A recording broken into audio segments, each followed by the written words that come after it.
봉독하도록 하겠습니다. 말씀은 누가복음 2장 10절에서 14절입니다. 우리가 다 같이 한 목소리로 말씀 봉독하도록 하겠습니다. 천사가 이르되 무서워하지 말라. 보라, 내가 온 백성에게 미칠 큰 기쁨의 소식을 너에게 전하노라. 오늘 다윗의 동네에 너희를 위하여 구주가 나셨으니 곧 그리스도 주시니라. 너희가 가서 강보에 쌓여 구유에 누워 있는 아기를 보리니 이것이 너에게 표적이니라 하더니 호련히 수많은 천군이 그 천사들과 함께 하나님을 찬송하여 이르되 지극히 높은 곳에서는 하나님께 영광이요 땅에서는 하나님이 기뻐하신 사람들 중에 평화로다 하니라. 아멘. 이 시간에 신수미 전사님께서 하늘의 영광, 땅에는 평화란 제목으로 말씀 전해주시겠습니다.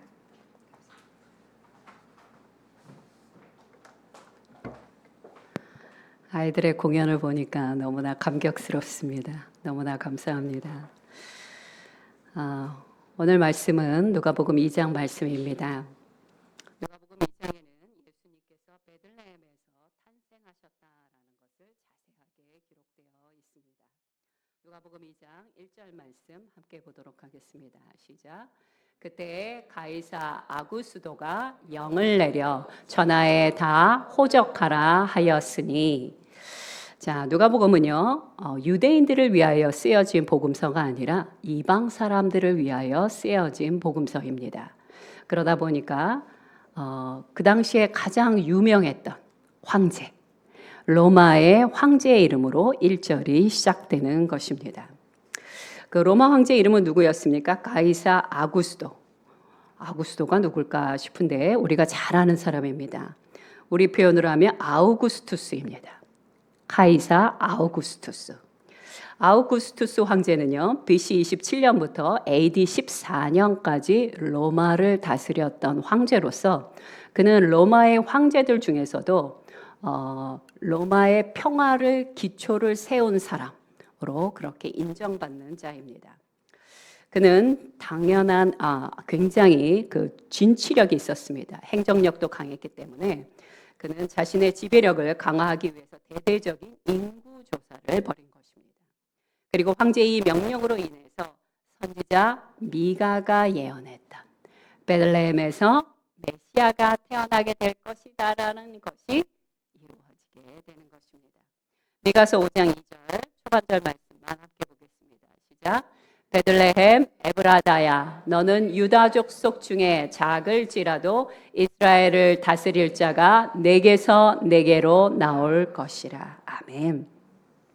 아우구스투스 황제는 자신의 이 명령으로 말미암아 하나님의 구원자, 우리 온 인류의 구원자 메시아가 오게 될 것이 성취될 것을 알고 있었을까요? 아니요.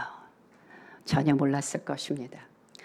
사람들은 권세 있는 자, 그리고 아주 엄청난 부자들에 의해서 역사가 이어져 간다고 생각합니다.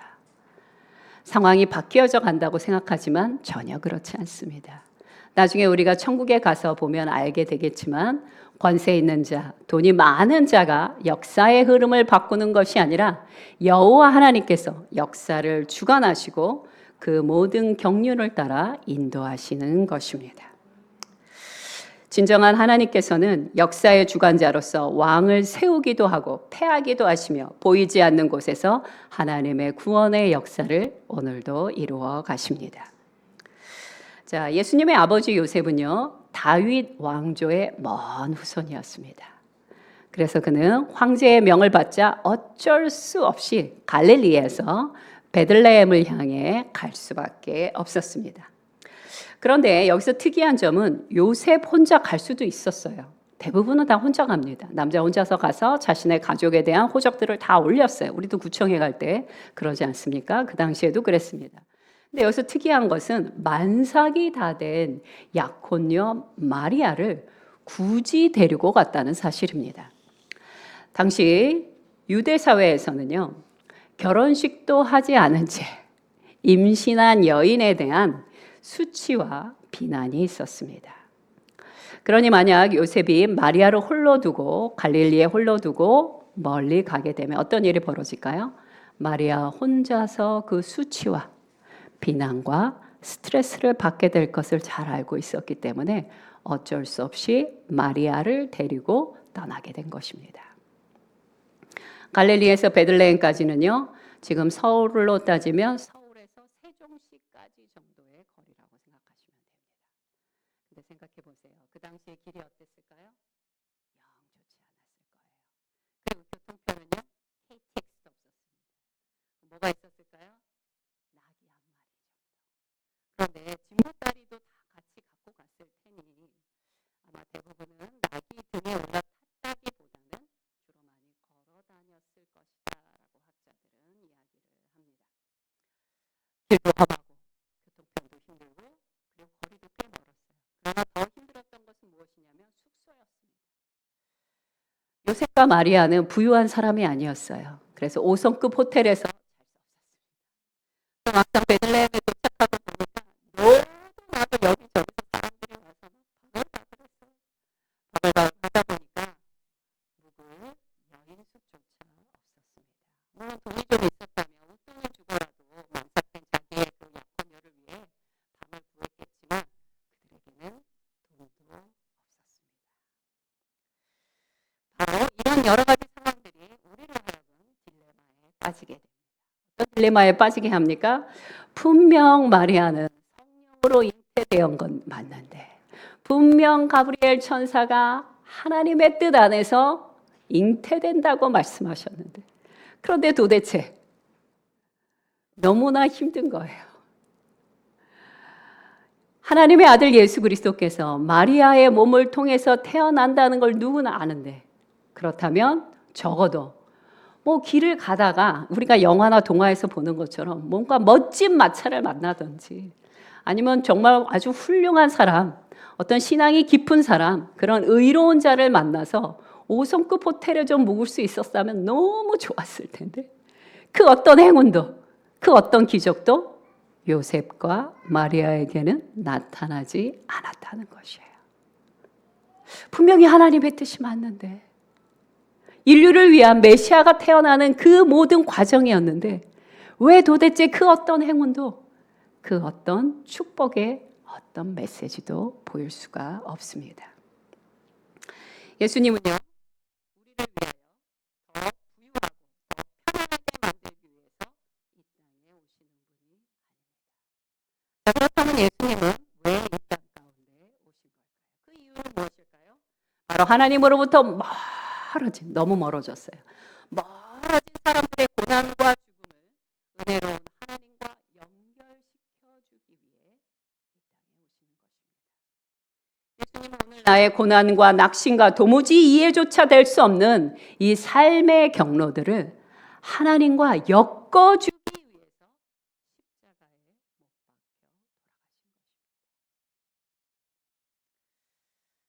자, 이렇게 이야기하면 또 우리는 이런 질문을 할 수 있습니다.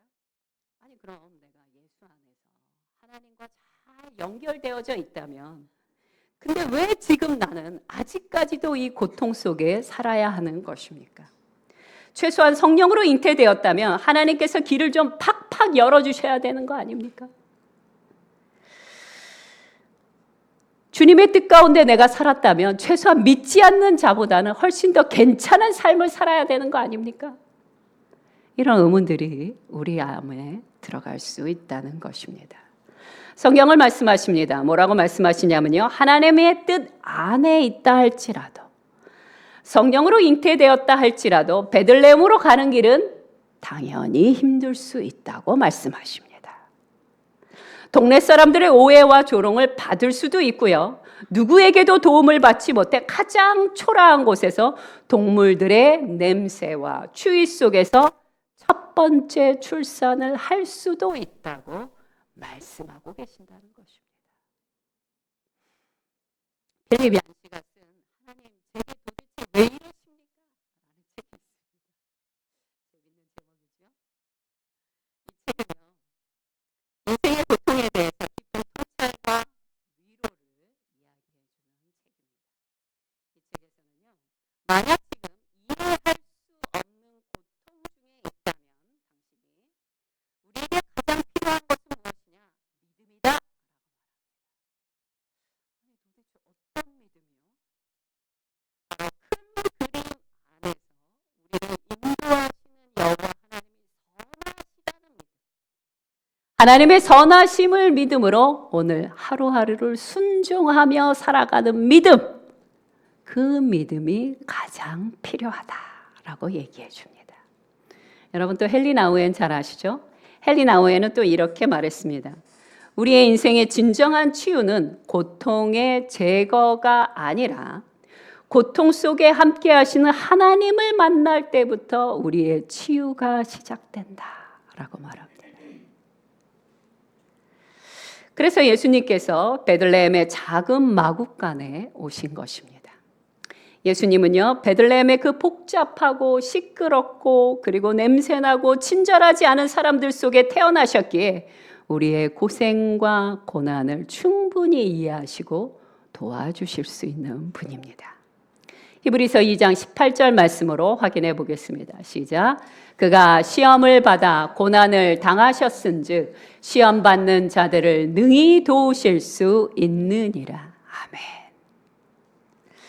자, 이제 본문 말씀으로 들어가 보겠습니다. 누가복음 2장에는요, 예수님이 베들레헴에 태어나신 것만 나타나는 것이 아니라 예수님이 탄생하셨다는 소식을 처음 듣게 되는 들판에서 양을 치던, 오늘 이렇게 봤죠, 목동들이 등장합니다. 그 당시 목자란 창기나 세리처럼 무시를 받던 계층이었어요. 그런데 놀랍게도 하나님은요, 예수 그리스도의 탄생을 학식이 많은 종교 지도자들에게 제일 먼저 말씀하신 것이 아니라 한밤중에 양을 지키고 있는 그 목자들에게 제일 먼저 알려주십니다. 천사는요, 목자들에게 다음과 같이 말했습니다. 누가복음 2장 10절 후반절 말씀만 함께 보겠습니다. 시작.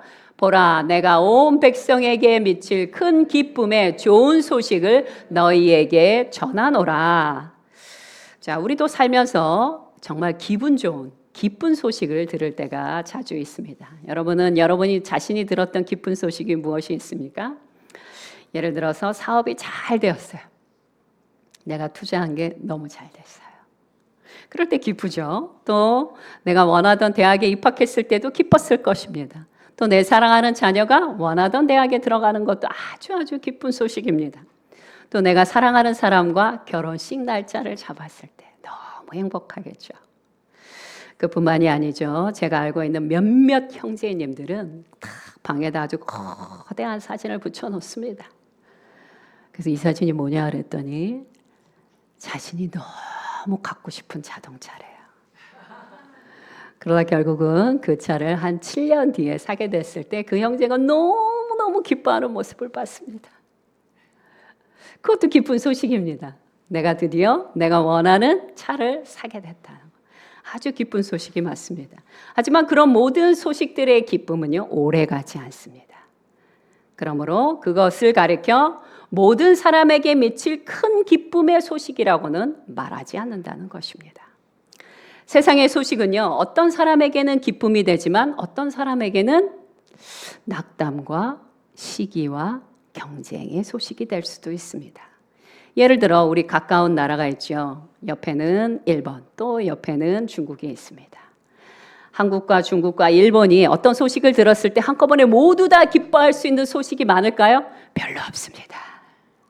어떤 나라에게는 굉장히 기쁜 소식이 또 다른 나라에게는 시기와 질투의 대상이 되는 소식이 될 수 있기 때문입니다. 하지만 예수님의 탄생은 어떻습니까? 참으로 큰 기쁨의 좋은 소식입니다. 왜 그렇습니까? 죄로 인해 지옥에 갈 수밖에 없었던 인류에게 사망에서 자유케 하신 하나님의 영광스러운 상속자로 앞으로는 영원히 살 수 있게 된다는 큰 기쁨의 좋은 소식이기 때문입니다. 함께 말씀을 보도록 하겠습니다. 로마서 8장 16절부터 17절 초반절 말씀입니다. 시작. 성령이 친히 우리의 영과 더불어 우리가 하나님의 자녀인 것을 증언하시나니 자녀이면 또한 상속자 곧 하나님의 상속자여 그리스도와 함께한 상속자니. 아멘. 자, 천사들은요, 예수님의 탄생을 알려줄 뿐 아니라 너무나 기뻐하면서 찬양을 불렀습니다. 그것이 누가복음 2장 14절 말씀입니다. 한 번 더 읽도록 하겠습니다. 시작. 지극히 높은 곳에서는 하나님께 영광이요 땅에서는 하나님이 기뻐하신 사람 중에 평화로다 하니라. 아멘. 자, 이 메시지가 바로 하늘에서 들려온 첫 번째 메시지예요. 이 메시지 안에 우리가 그토록 갈망하고 원하는 평화의 비밀이 숨겨져 있습니다. 혹시 발견하셨습니까? 평화는요, 어떤 일의 시작으로 되는 게 아니라요, 어떤 일의 결과로서 주어지는 것이 평화입니다. 참 평화를 얻기 위해 우리가 해야 될 것은요, 14절 말씀 한 번 더 보여주시겠습니까? 자세히 보세요. 우리가 평화를 얻기 위해서 우리가 먼저 해야 될 게 무엇인지 찾으셨습니까? 이것입니다. 하나님께 영광을 돌리는 삶입니다. 하나님께 영광을 돌리는 사람에게 하나님이 평화, 진정한 평화를 허락해 주십니다.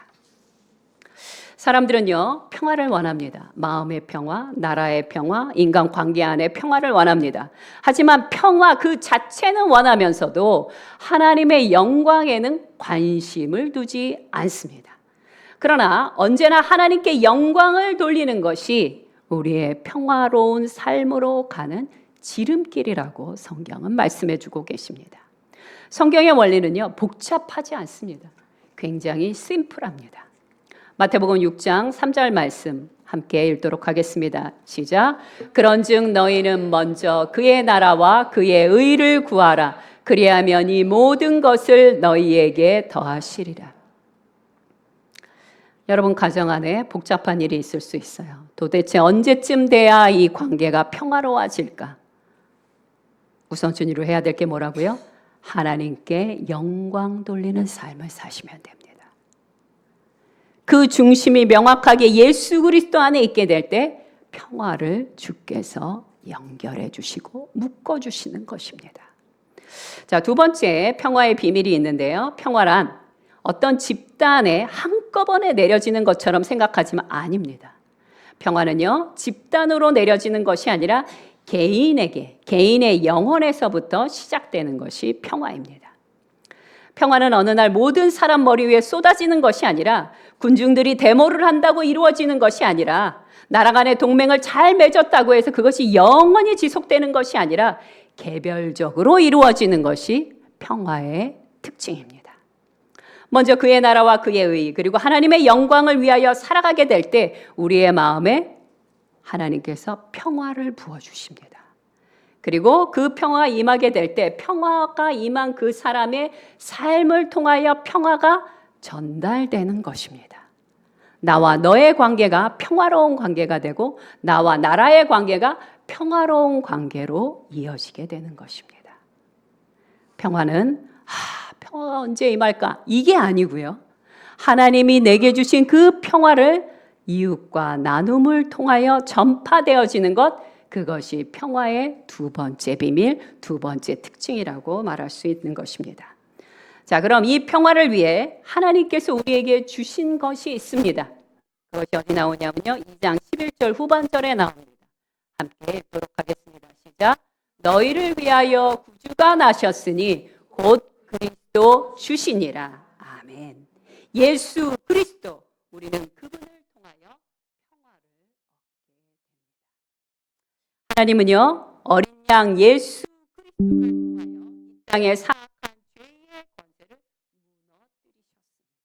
아멘. 그러므로 누구든지 예수 그리스도를 믿는 자마다 하늘의 평화가 그 영혼에 머물게 되고 그 영혼에 머물던 평화가 흘러가게 될 때 다시 이웃과 나라와 민족에게로 흐르게 되는 것입니다. 그런데 이 평화가요, 아무에게나 주어지지 않습니다. 그러면 누구에게 이 평화가 주어지는 것일까요? 누가복음 2장 14절 후반절 말씀 함께 읽도록 하겠습니다. 시작. 하나님이 기뻐하신 사람 중에 평화로다. 자, 그럼 이 하나님이 기뻐하시는 사람들은 어떤 사람일까요? 우린 이미 답을 알고 있습니다.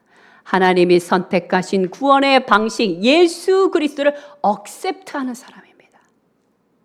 예수 그리스도를 믿는 자입니다. 하나님의 구원의 방식을 믿음으로 그 삶을 걸어가는 자를 하나님이 기뻐하십니다.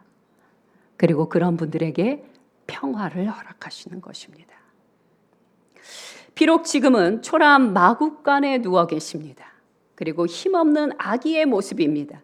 하지만 이 아기를 통하여 인류를 구원하실 것을 믿는 자, 믿음으로 살아가는 자, 그 사람을 통하여 하나님이 평화를 흘려 보내주시는 것입니다. 결론을 말씀드리겠습니다. 2000년 전 성탄의 밤에 울려 퍼졌던 천사들의 노래는요, 여전히 오늘도 울려 퍼지는 중입니다. 지극히 높은 곳에서는 하나님께 영광이요 땅에서는 하나님이 기뻐하시는 사람 중에 평화로다. 이 평화는 아기 예수로부터 시작되어집니다. 그리고 종국에는 우리를 하나님께로 엮어주시는 구원의 길이 되는 것입니다.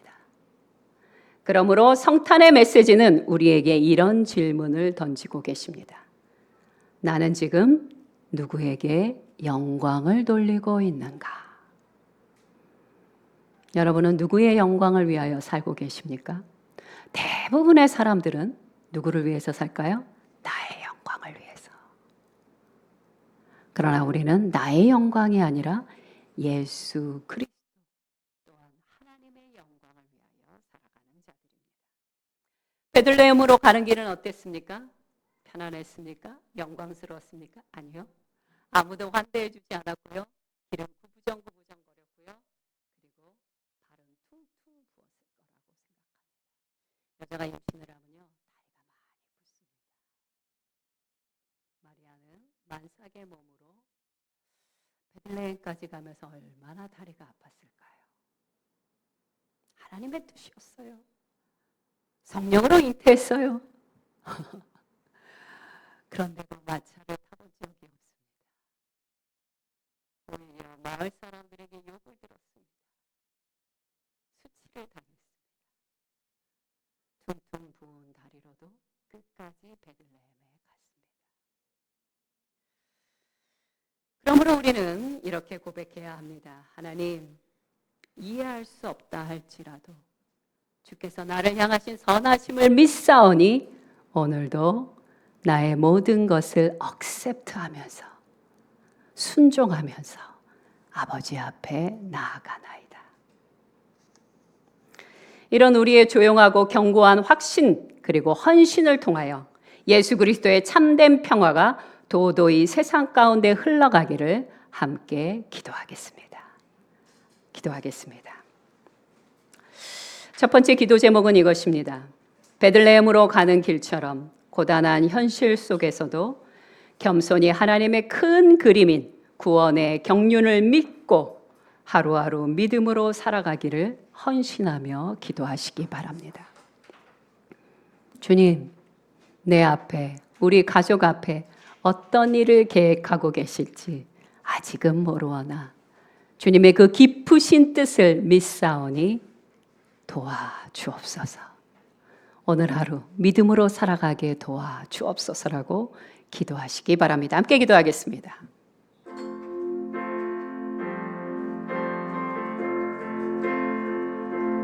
주께서 다스리네 내 삶을 주께서 다스리네 내 삶을 주께서 일하시네 지금도 주께서 일하시네 내 삶에 주님만 의지해요 주님만 의지해요 주님만 의지해요. 예 주님, 주님만 의지해요. 주님만 의지해요. 주님만 의지해요. 예 주님. 두 번째 기도 제목은 이것입니다. 하나님께서 나를 위하여 인도하시는 이 구원의 방식, 주님, 제가 억셉트 하겠습니다. 마음에 들지 않고 너무 힘들어서 그만하고 싶고 그럴 때일지라도 하나님의 선하심을 믿사오니 주께서 나를 향하신 그 모든 과정을 제가 믿음으로 받아들이겠사오니 하나님의 영광을 찬양하며 살겠습니다. 오직 하나님만을 찬양하며 오늘 하루를 살겠다고 아버지 앞에 간구하시기 바랍니다. 함께 기도하겠습니다.